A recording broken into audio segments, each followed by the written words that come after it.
Welcome, नमस्कार। आप देख रहे हैं दावा न्यूज़ और मैं हूं आपके साथ निखत परवीन खान। आपका स्वागत है दावा की नई पेशकश आपकी आवाज़ जनता तक में। जी हां, बहुत ही ख़ास मेहमान राजनांदगांव के जाने माने आज हमारे साथ मौजूद हैं, जिन्होंने सड़क की लड़ाई लड़ी है, जिन्होंने निगम के मुद्दों को ऊपर उठाया है, जिन्होंने अपने पार्षद पद के साथ साथ एक बहुत ही महत्वपूर्ण और अहम पद होता है जो कि होता है नेता प्रतिपक्ष का। जी हाँ, बहुत ही अहम भूमिका निभाने वाले नगर पालिका निगम में हमारे साथ मौजूद है नेता प्रतिपक्ष किशुन यदु जी। तो इस बार भी उनके महापौर की दावेदारी को लेकर वो हमारे साथ मौजूद हैं। सर, दावा न्यूज़ में बहुत बहुत स्वागत है आपका। नमस्कार, आपका भी धन्यवाद, याद किए इसलिए। सर, एक महापौर जो पद होता है बहुत ही महत्वपूर्ण होता है, चूँकि आप निगम से भली भांति वाकिफ़ है कि क्या कुछ लगता है, क्या कुछ करना पड़ता है, क्या कुछ जन समस्याएं होती है और उसका निराकरण बजट को लेकर जो हम हमेशा हर साल के साल पेश करते हैं कि हमको क्या कुछ नया करना है। क्या लगता है पिछले बार के महापौर के कार्यकाल को आप किस नज़रिए से देखते हैं? पिछले बार की जो महापौर अभी हेमा देशमुख जी थी, कांग्रेस की महापौर थी, उनको 10 में 0 अंक देना चाहिए, क्योंकि उन्होंने अपने बजट जो 5 साल का बजट प्रस्तुत करी, 5 साल के बजट में मुश्किल से उन्होंने 20% काम या तो शुरुआत करी होंगी धरातल में, तो बहुत बड़ी बात है, बहुत बड़ी उपलब्धि उनके लिए। उन्होंने ना सफाई के लिए कुछ किए, ना पेयजल को निरंतर लोगों के बीच ले जा सके उसके लिए कुछ किए, न सड़कों की का मेंटेनेंस कर पाई, न ही कर्मचारियों को समय में वेतन दे पाई और न ही कर्मचारियों को वेतन मिल सके। इस दिशा में प्रयास करने के लिए उसने किसी भी प्रकार से नए आय के साधन बनाने के लिए नगर निगम में आय के साधन बने, जिससे नियमित रूप से हम अपने कर्मचारियों को पेमेंट कर सकें और बाकी छोटी मोटी चीज़ें जो निगम को खुद करनी चाहिए उस कर सके। इस दिशा में पूरी तरह से फेल हुई, तो मेरे तरफ से तो उनको 0 नंबर दिया जाना चाहिए। ऐसे कौन कौन से पद रहे हैं, कितनी पुरानी आपकी राजनीति रही है जिसमें आप जनता के मुद्दों को समझते आए हैं? ऐसे कौन कौन से पद रहे हैं जिसमें आप मजबूती से अपने पक्षों को रखते हुए? मैं तो भाजपा का बहुत छोटा सा कार्य करता हूँ। मैंने पूर्व में छात्र संघ चुनाव लड़ा था, विद्यार्थी परिषद के कार्यकर्ता के नाते लॉ कॉलेज में, और वो चुनाव में हार गया था। वहाँ से मैंने जो है राजनीति में एंट्री लिया हूँ, और उसके बाद चूँकि मैं चुनाव हारा था, तो बाद में जब मुझे कॉलेजों में चुनाव छात्र संघ चुनाव होते थे तो जिम्मेदारी मिली, तो हारा हुआ आदमी जानता है कि उसको जीतना कैसे है। तो मैंने उसके बाद लगातार कोशिश किया और मुझे जहाँ जिम्मेदारी मिली उसमें जीत भी मिली, हार भी मिली। उन सबको देखते देखते मैं शहर में युवा मोर्चा के रूप में महामंत्री के रूप में काम किया, ज़िले में युवा मोर्चा के महामंत्री, क्योंकि उस समय डॉक्टर रमन सिंह जी हमारे मुख्यमंत्री थे, हम सबके विकास पुरुष हैं, आदरणीय हैं, और राजनांदगांव सहित छत्तीसगढ़ में भाजपा की सरकार थी, तो बड़े मुद्दे उठाने का सवाल ही नहीं था। हम शासन की योजनाओं का आम जनता तक अपने कार्यकर्ताओं को कैसे लाभ दिला सके, इस दिशा में प्रयास करते थे।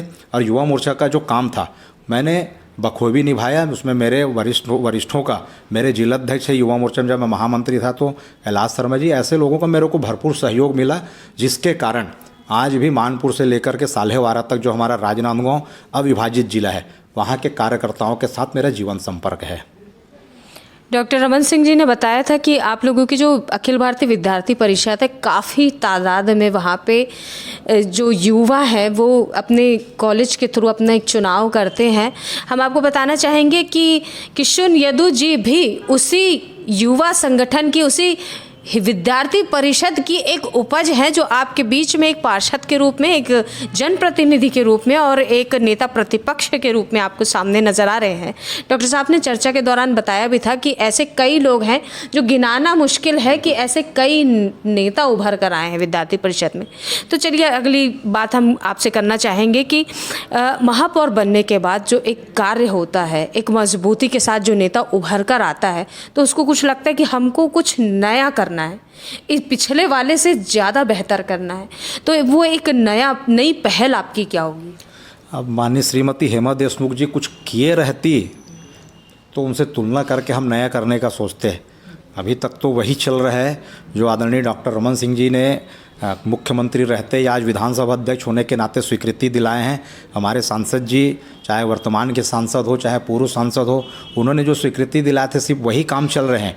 तो और मेरा शुरू से मानना है कि भाजपा का किशुन यादव नहीं, एक छोटा कार्यकर्ता भी जब उसको जिम्मेदारी मिलती है तो वो जो है डेवलपमेंट के बारे में सोचता है, विकास के बारे में सोचता है। और अभी भी जब भाजपा का महापौर बनेगा तो राजनांदगांव विकास की ओर अग्रसर होगा और बहुत सारे चीज़ों में जो काम करने का भी बचा हुआ है उसमें काम करने के लिए, जैसे मैं विद्यार्थी परिषद से निकल के आया तो मुझे 2-3 चीज़ें जो कमी महसूस होती है। हमारा एजुकेशन हब की ओर बनने के लिए अग्रसर था हमारा राजनांदगांव। आज की तारीख में मैं देखता हूँ CIT बंद हो गया, ये बंद हो गया, ऐसे बहुत सारी स्कूलें बंद हो गई, पिछले 5 साल में कॉलेजें बंद हो गई। इस दिशा में काम करना चाहिए क्योंकि ज़्यादा से ज़्यादा लोग जब पढ़े लिखे होंगे तो पढ़े लिखे लोगों का शहर, उनको अच्छी कोचिंग की सुविधाएं मिले, और कंपटीशन एग्ज़ाम की तैयारी कैसे हो, इस दिशा में जब कोई प्रशासन में बैठा हुआ व्यक्ति, चाहे वो महापौर हो, विधायक हो, सांसद हो, इस दिशा में जब काम करते हैं तो वहाँ के यूथ को आगे चल करके एक नया दिशा तैयार करने के लिए, नया राजनांदगांव तैयार करने में वही यूथ हमारे साथ में खड़े होंगे। ये बात बहुत अच्छी है कि युवा युवा को ज़्यादा बेहतर तरीके से पहचानता है, युवा युवा के साथ का संगठन भी मजबूत होता है। और आप भी एक युवा नेता के रूप में, युवा प्रतिनिधि के रूप में और युवा संगठन के रूप में एक कार्य करते हुए आए हैं और आगे भी आपका निरंतर सफ़र जारी है। जारी रहने के साथ साथ जनता पार्टी से क्या अपेक्षा करते हैं, जनता जनार्दन से क्या अपेक्षाएं करते हैं?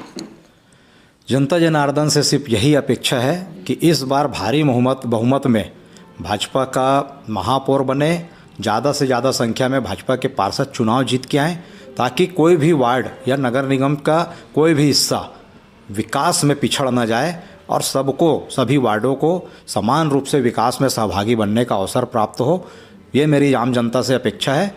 भारतीय जनता पार्टी के शीर्षस्थ नेतृत्व से अपेक्षा है कि वो अच्छे, जो एक्टिव हों, जो कुछ करने की क्षमता रखते हों, उनको जो है आगे आने का अवसर दें। ये क्योंकि युवाओं के लिए बहुत बड़ा प्लेटफॉर्म है, नगर निगम चुनाव युवाओं के लिए बहुत बड़ा प्लेटफॉर्म है। तो ज़्यादा से ज़्यादा युवाओं को इस चुनाव में अवसर देना चाहिए और उनको साबित करने के लिए चुनौती भी देनी चाहिए कि आपको साबित करना है ये 4 साल 5 साल में कि आप राजनांदगांव के लिए बेहतर से बेहतर क्या कर सकते हैं। महापौर की दावेदारी में किशुन यादव जी का चेहरा जो है वो काफ़ी चर्चा में बना हुआ है। काफ़ी चर्चा में बने रहने के साथ साथ जो है लोगों का एक ये भी मानना है कि कोई नया आएगा, कोई नया दावेदार आएगा या कोई नया जीत कर आता है तो वो एक नया कार्य अपने लिए करेगा या नई जनता की जो उम्मीदें हैं वो जागेंगी।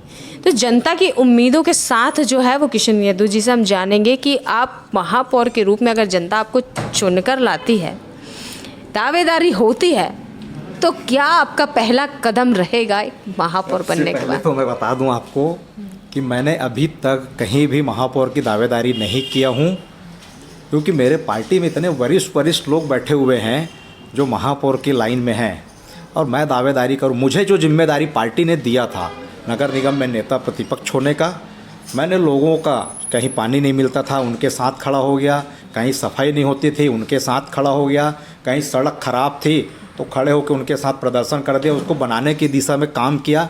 तो ये लोगों के थोड़ा बहुत मेरे लिए शुभकामना, अच्छी भावना हो सकती है। मान लीजिए अगर आपको मौका मिलता है, एक होता है ना, एक हम सपना देखते हैं कि मैं बहुत एरोप्लेन में ऊंची उड़ान में हूँ। मान लो आपको अगर मौका मिले तो आपकी तरफ से ऐसी क्या, कौन सी मंशा, कभी सोचते होंगे कभी अपने बारे में? हाँ, विपक्ष के नेता होने के नाते मैं ये ज़रूर सोचा हूँ कि महापौर को क्या करना चाहिए, क्योंकि महापौर कुछ कर नहीं पाई तो मुझे लगता था कि महापौर को ये चीज़ करना चाहिए। वो ज़रूर शेयर करूँगा मैं आपसे। सबसे नगर निगम में आदमी कब पहुंचता है? जब उसको किसी चीज़ की आवश्यकता होती है, खास करके सफाई, बिजली, पानी, टैक्स कलेक्शन, टैक्स जमा करना है। हम तो देखें नगर निगम में लोग टैक्स जमा करने के लिए आते हैं, भटकते रहते हैं। टैक्स लेने वाला मुहर्रिर अपने टेबल में नहीं मिलता, अधिकारी अपने टेबल में नहीं बैठते। तो टैक्स कलेक्शन के लिए सुव्यवस्थित व्यवस्था होनी चाहिए ताकि जो हमारे टैक्स पेयर हैं वो आ रहे हैं तो उनको जो पैसा जमा करने आ रहा है वो भी भटके। कैसा नगर निगम है ये? सफाई में हम लाखों रुपया, लाखों नहीं करोड़ों रुपया हर महीना 1.5-2 करोड़ रुपये खर्च करते हैं, लेकिन आप किसी भी समय किसी भी वार्ड चल के देख लीजिए सफाई का क्या बुरा हाल है। क्यों? क्योंकि सफाई का पूरा 5 साल का कार्यकाल निकल गया। माननीय श्रीमती हेमा देशमुख जी एक दिन किसी भी वार्ड में जा कर के नाली को ढांकने के लिए उनके पास में फुर्सत नहीं मिला। पानी को लेकर के जब हम लोग को पानी को, मेरे खिलाफ तो पानी के मामले में जब कौरीन भाटा चौक में हम लोगों ने चक्का जाम किए तो पानी के मामले को लेकर के मेरे सहित मेरे 5 पार्षद साथियों के ऊपर में FIR दर्ज किया गया। हम लोग वार्ड के कौरीन भाटा, RK नगर, बसंतपुर के लोगों को पानी दिलाने के लिए जब आंदोलन कर रहे थे हमारे खिलाफ महापौर उसमें FIR दर्ज करवा रही है। 5-5 लोगों के खिलाफ में जो FIR होता है और वो भी प्रदर्शन ख़त्म होने के 1 हफ्ते बाद में होता है। ये ऐसा महापौर नहीं चाहिए। महापौर बनोगे तो आपको अपनी जनता को नियमित रूप से पेयजल उपलब्ध कराना पड़ेगा, नियमित रूप से सफाई हो। सफाई के मामले में आज कंपटीशन चलता है। 5 साल में राजनांदगांव का एक पुरस्कार नहीं मिल पाया। ये महापौर जी का दुर्भाग्य बोले कि राजनांदगांव का दुर्भाग्य है। ये हेमा देशमुख के साथ तो हमारा राजनांदगांव जुड़ा हुआ था, एक पुरस्कार नहीं मिल पाया। सफाई के मामले में आज एक सड़क को नहीं बना पाई महापौर। खुद भूपेश बघेल जी बोले थे 10 करोड़ रुपया, 3 करोड़ में पेंच रिपेयरिंग के लिए दे रहा हूँ, डामरीकरण के लिए, 7 करोड़ रुपये सड़कों के निर्माण के लिए। उनके खुद के वार्डों में आज काम पूरा नहीं हो पाए। 2022 अगस्त 2022 में स्वीकृति मिली थी, वो आज तक पूरे नहीं हो पाए। और हमारी सरकार बनने के बाद मैंने 4 साल विपक्ष में भी बिताया हूँ और 1 साल पक्ष में भी बिताया हूँ, लेकिन नगर निगम में विपक्ष में था चूँकि डॉक्टर रमन सिंह जी का, आदरणीय अरुण साव जी का आशीर्वाद राजनांदगांव नगर निगम को मिला। तो हमने 1 साल में दिखा दिए कि इच्छा शक्ति हो तो क्या काम किया जा सकता है। आप शहर में चल करके देखिए, 10 दिन पहले डॉक्टर साहब भूमि पूजन करके गए, सब तरफ सड़कें चकाचक बनने शुरू हो गई। 1 महीने के अंदर पूरी सड़कें बन जाएंगी।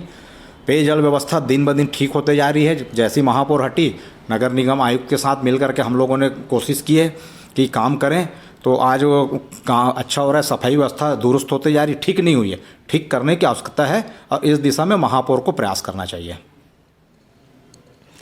चलिए देखते हैं किसकी है दावेदारी और आगे बनती है किसकी इतने बड़े पद पे जवाब। बात बहुत सही है कि किसी भी कार्य को अपने हाथ में लेने से पहले या किसी भी चीज़ के दावे के साथ में आप सबसे पहले खुद को एक जनप्रतिनिधि के रूप में साबित करते हैं कि हम और क्या कर सकते हैं, बेहतर से बेहतर जो है वो पिछले से भी बेहतर हम क्या कर सकते हैं।